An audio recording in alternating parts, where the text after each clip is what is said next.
하나님 말씀 로마서 11장 11절부터 16절까지 말씀입니다. 로마서 11장 11절로 16절까지 말씀입니다. 우리 함께 같이 한 목소리로 읽겠습니다. 그러므로 내가 말하노니 그들이 넘어지기까지 실족하였느냐? 그럴 수 없느니라. 그들이 넘어짐으로 구원이 이방인에게 이르러 이스라엘로 시기나게 함이니라. 그들의 넘어짐이 세상의 풍성함이 되며 그들의 실패가 이방인의 풍성함이 되거든 하물며 그들의 충만함이리요. 내가 이방인이 너희에게 말하노라. 내가 이방인의 사도인 만큼 내 직분을 영광스럽게 여기노니 이는 혹 내 골육을 아무쪼록 시기나게 하여 그들 중에서 얼마를 구원하려 함이라. 그들을 버리는 것이 세상의 화목이 되거든 그 받아들이는 것이 죽은 자 가운데서 살아나는 것이 아니면 무엇이리요.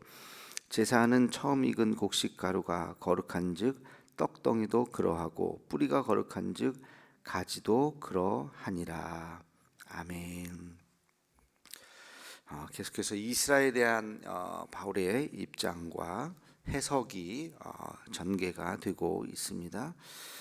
이스라엘이 지금까지는 잘못했다 하는데 초점을 맞춰서 이야기를 하고 있었는데 오늘은 조금 다른 관점에서 이 모든 것도 이스라엘이 잘못하고 실수하고 예수님을 버린 것조차도 하나님께서 그것을 하나님의 놀라운 더 큰 섭리로 하나님께서 사용하신다는 것입니다. 하나님의 섭리로 11절에 보면 이런 말씀이 있어요. 그들이 넘어지기까지 실족하였느냐? 그럴 수 없느니라. 이걸 이제 11절을 세 번역으로 좀 풀이해서 보면요, 이런 번역입니다. 들어보시기 바랍니다. 이스라엘이 걸려 넘어져 완전히 망하고 말았습니까? 결코 그렇지 않습니다. 오히려 그들의 죄 때문에 구원이 이방인들에게 이르게 되었고 이스라엘은 이방인들을 보고 시기하게 되었습니다. 그러니까 이스라엘 사람들이 예수님을 버렸죠.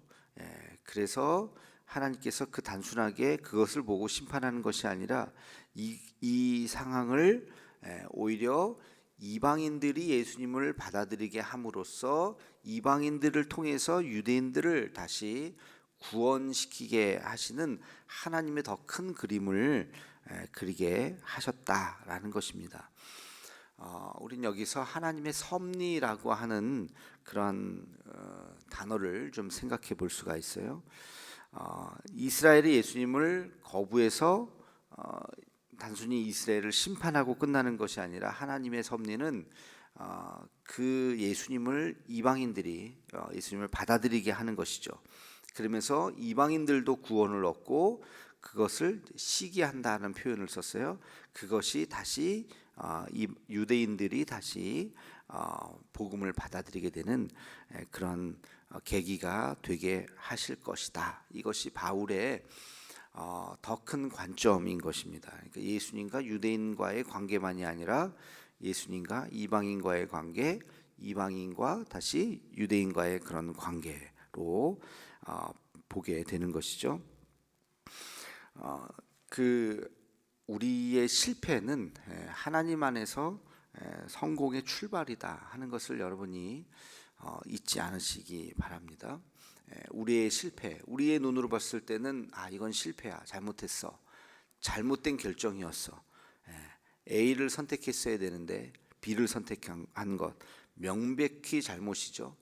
돌이킬 수 없는 거죠.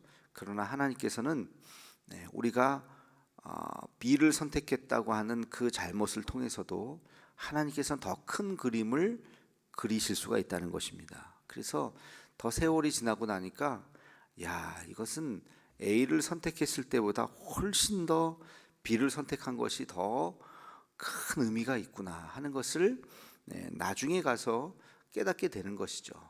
그 순간은 실패인 것처럼 보이지만 그러나 하나님께서는 오히려 그 실패를 선용하셔서 더 큰 하나님의 성공의 밑거름이 되게 하신다. 이걸 뭐라 그런다고요? 이걸 섭리라고 한다고요. 섭리. 하나님의 섭리. 조금 다른 일반적인 표현으로는 하나님의 은혜죠. 놀라운 은혜. 하나님께서 우리가 어떤 선택을 하든지 하나님의 은혜가 있으면 그것은 다 말하자면 다 은혜예요. 그러니까 우리의 잘못도 예를 들면 시험에 떨어졌다. 시험에 떨어진 거는 실패요 좌절이잖아요. 그렇죠? 붙어야지 왜 떨어져요? 근데 이것이 우리가 섭리사관, 섭리적인 역사로 보면 그 당시는 실패요 좌절이요 정말 부끄럽고 그렇죠? 그런 모습이지만 그러나 하나님의 더 큰 섭리의 관점에서 보면 오히려 그 시험이 떨어졌기 때문에 내 인생이 더 잘 될 수가 있는 것입니다. 가난하게 살았다. 그거 참 불행한 거죠. 부유하게 살았어야 되는데 가난이라고 하는 것 때문에 우리가 참 고통을 당한다는 것은 유쾌한 일은 아니죠. 그러나 이것도 섭리사관으로 보면 하나님의 더 크신 하나님의 관점에서 보면 오히려 내가 과거에 가난했었기 때문에 내가 더 단단해질 수 있고 세상을 보는 눈이 더 깊을 수가 있다는 것입니다. 한 번도 실패와 가난을 경험해 보지 않은 사람이 있다면 그런 사람이 인간에 대한 이해가 깊지가 않겠죠. 여러분 위대한 문학 작품 그런 작품들이 다 이렇게 뭐 고기 반찬에 그냥 편안한 곳에서 휴양지에서 이렇게 뭐 해수욕하다가 한 문장씩 쓰는 그런 작품이 아니잖아요. 그렇죠? 그런 인간의 그런 참 아름다운 그 삶의 희노애락이 묻어 있는 그런 작품들은 그 작가들이 다 자기의 그 경험을 통해서 인생의 가장 밑바탕 정말 그 밑바닥에까지 내려가서 그 고통 속에서 나오는 거죠.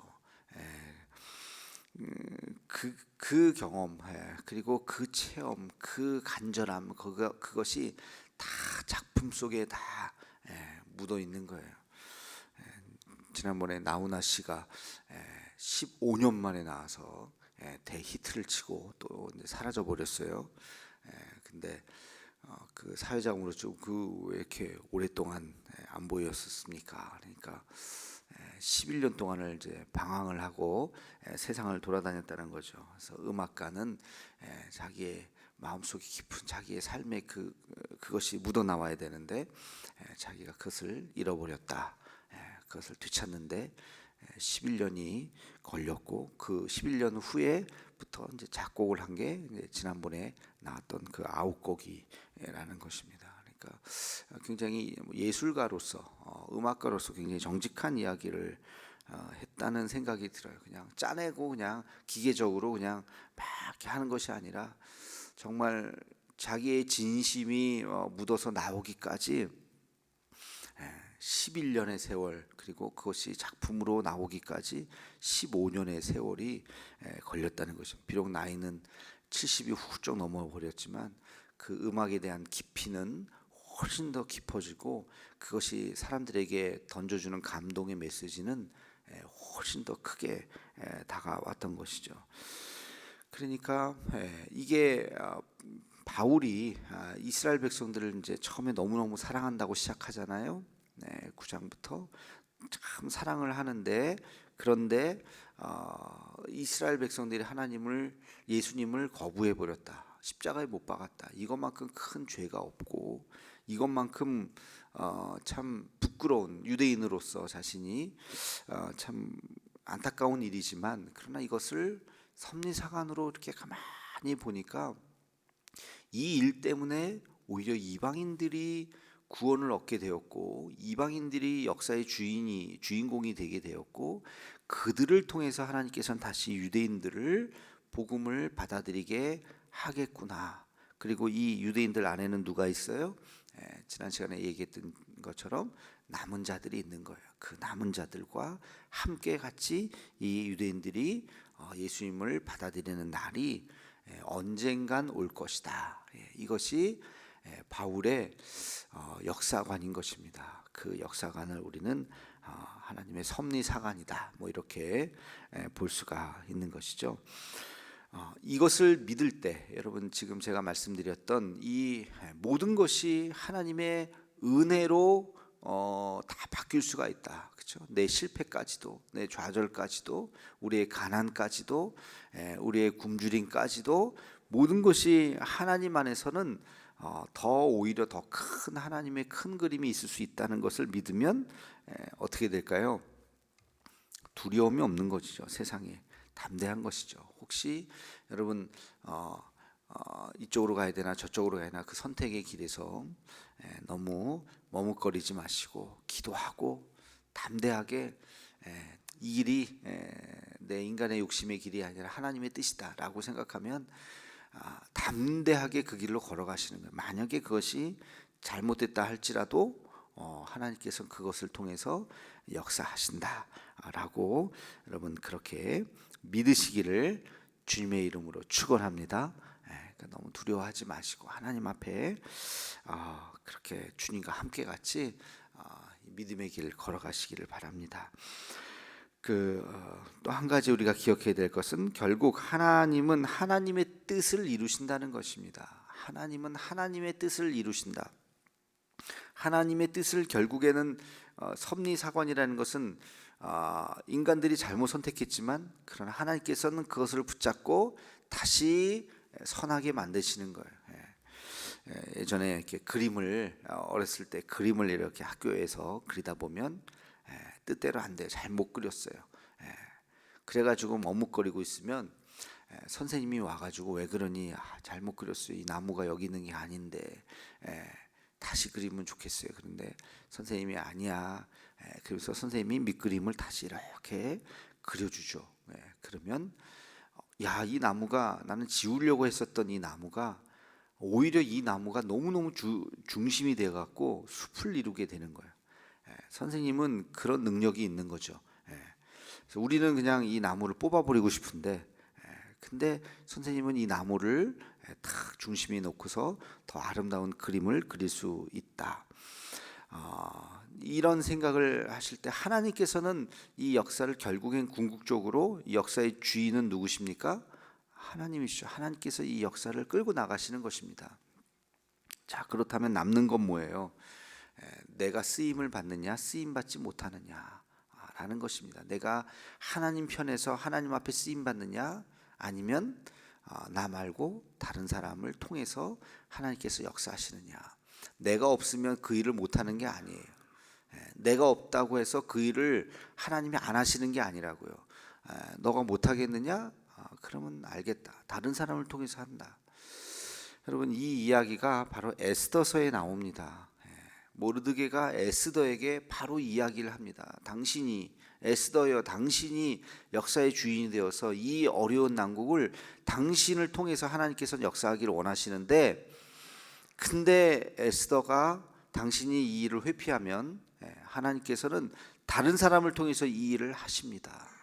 결단하십시오. 이게 모르드게의 이야기죠. 우리 에스더서 4장 14절 말씀 우리 함께 같이 찾아보면 좋겠습니다. 에스더서 4장 14절 제가 읽도록 하겠습니다. 못 찾으시면 나중에 찾으시고요. 에스더서 4장 14절 이때에 내가 만일 잠잠하여 말이 없으면 유다인은 다른 데로 말미암아 노임과 구원을 얻으려니와. 너가 만약에 잠잠해서 말이 없으면 유다인은 다른 데로 말미암아 노임과 구원을 얻을 것이다. 이게 중요한 거예요. 다른 사람들을 통해서. 자, 그다음 너와 내 집은 내 아버지 집은 멸망하리라. 내가 왕후의 자리를 얻은 것이 이때를 위함이 아닌지 누가 알겠느냐. 여러분 아주 유명한 말씀이죠. 내가 왕후의 위를 얻은 것이 이때를 위함이 아닌지. 너가 왕후가 되었는데 너 혼자 호의호식하고 너 혼자 잘 살기 위해서 하나님께서 너를 왕후의 위를 주셨다고 생각하지 마라. 역사 의식을 가져야죠. 왜 내가 이렇게 잘 되었을까? 참 이 민족이 위기에 빠졌을 때 바로 하나님께서 너를 통해서 사용하시기 위해서. 그래서 우리 뭐 에스더 이야기 알지만 왕 앞에 아하수에로 왕 앞에 가서 자기 민족의 억울함을 호소하고 이것을 받아들이지 않았을 때는 이제 에스더 목도 날아가는 거죠. 목숨을 걸고 왕 앞에 나가서 유다인의 억울함을 이야기하고 결국엔 유대인을 왕이 그런 일이 있었나 하면서 이제 유대인을 회복해 주는, 그리고 유대인을 모함했었던 사람을 붙잡아다가 그 사람을 이제 오히려 처형을 하는 그런 장면이 나오게 되죠. 그래서 너가 그 일을 하지 않으면 다른 사람을 통해서 하나님께서 하실 것이다. 유대인을 결코 저 왕을 유대인을 멸망시키게 만들지는 않을 것이다. 그러나 하나님께서 너를 통해서 일을 하기를 원하신다. 이게 바로 역사 의식이죠. 그래서 이런 하나님의 놀라운 섭리를 우리가 생각하고 하나님의 역사의 방향이 어느 쪽인가, 우리가 다 함께 그 길로 걸어가야 할 것이며, 그리고 그 길에 하나님의 우리가 동역자가 되어서 하나님 앞에 쓰임 받아야 된다는 것입니다. 만약에 우리가 그 길로 걸어가지 않으면 그러면 우리는 버림을 받게 되고, 하나님께서는 그러나 다른 사람을 통해서 그 일을 하게 될 것이다. 이 복음도 마찬가지. 하나님께서 예수님을 버린 유대인을 이렇게 책망을 한다고 해서 복음이 사라지는 것은 아니죠. 결국엔 복음이 전 세계에 퍼지는 것입니다. 이방인들을 통해서 결국엔 전 세계에 퍼지는 것이에요. 결국엔 그 전 세계에 퍼지고 유대인들에게도 다시 예수님을 믿는 그러한 날이 오게 될 것입니다. 이게 종말론자들이 생각하는 역사의 마지막 때가 언제냐? 역사의 마지막 때가 그게 예루살렘이 회복되는 그날. 그래서 백투 예루살렘이라는 말 들어보셨는지 모르겠는데, 예루살렘으로 돌아가자. 그게 하나의 구호로 외치는 것은 저는 찬성이에요. 성경적인 가치관이니까 예루살렘, 다시 말해서 우리의 근원으로, 그리고 이 복음도 예루살렘으로부터 출발해서 전 세계를 한 바퀴 돌고 다시 예루살렘으로. 지금 예루살렘은 이슬람이 많죠. 물론 기독교 세력도 있고 뭐 하긴 하지만, 그래서 다시 유대인들에게, 다시 아랍권들에게 다시 가는 그런 마지막 선교지가 뭐 이슬람일 수도 있고 뭐 북한일 수도 있고 뭐 기도하는 사람들마다 다 다르겠지만, 어쨌든 예루살렘으로 다시 복음이 들어가는 것은 그건 성경적인 이해라고 볼 수가 있습니다. 그런데 백투 예루살렘을 너무 이것을 문자적으로 해석을 해서 유대인들에게, 그리고 아랍인들에게, 유대에 사는 그 예루살렘에 사는 그 아랍인들에게, 이슬람 사람들에게 무조건 복음을 전하러 들어가야 된다. 그래야 빨리 종말론이 온다. 그래서 가서 막 유대인들에게 무리하게, 또 이슬람 사람들에게 막, 이슬람 사람들도 다른 건 몰라도 종교적으로는 엄청 엄격하잖아요. 우리보다 훨씬 엄격하잖아요.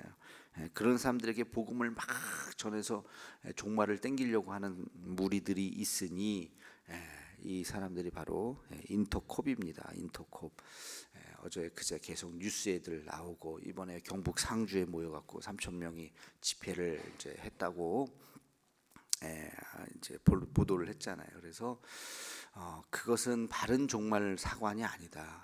그렇게 하나님의 섭리 가운데 하나님의 인도하심을 우리가 바라보며 따라가야 되는데, 그렇게 좀 과격한 그런 전도 방식, 아주 그런 방식을 통해서 복음을 전하려고 하고, 한판 복음으로 한판 붙어보자. 뭐 이 구호로는 뭐 그럴 듯하고 뭔가 우리에게 탁 열정을 불러일으킬 수 있는데, 그들은 진짜 수천 명이 그냥 예루살렘 한복판에서 십자가 들고 막 우리 뭐 그런 거 하듯이 하니까 난리가 난 거예요. 기독교에 대해서 그런 전도 방법, 그런 역사관을 갖고 있는 게 인터콥이고, 그래서 우리 교단에서도 인터콥이 이단은 아니지만 예수님을 부정하거나 그런 이단은 아니지만 상당히 위험하다.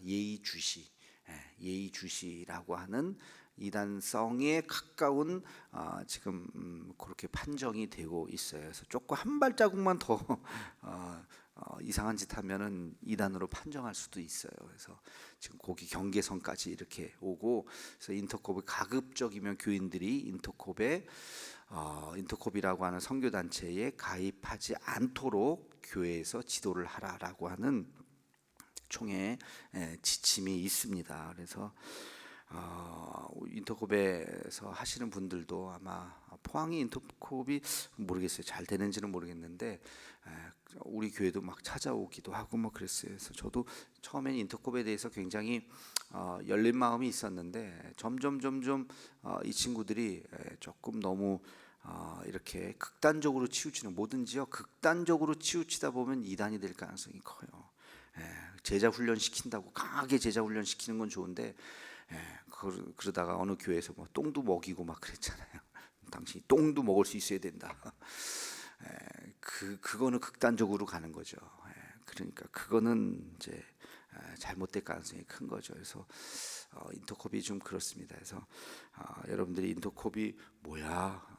좋은 선교단체 많죠. 예수전도단도 좋고 CCC도 좋고 뭐 그런 선교단체들은 교회와 연합해서 잘 하고 있는데, 인터콥도 시작은 그렇지 않았던 것 같은데 점점 이 종말사관에 대해서 너무 극단적인 종말사관을 가지고 백투 예루살렘을 주장하고, 그러면서 아주 예루살렘 한복판에 가서 거기서 복음을 외치는, 뭐 이스라엘 성지순례 갔다 오신 분들 알겠지만 거긴 그렇게 할 수 있는 데가 아니잖아요. 근데 거기서 그 한복판에서 그냥 수천 명이 가가지고 막 하니까 난리가 난 거죠, 거기가. 그래서 그때부터 하여튼 그런 과격한 복음 전도 방법이 과연 효과가 있느냐, 또 이게 오히려 부작용만 더 많다는 겁니다.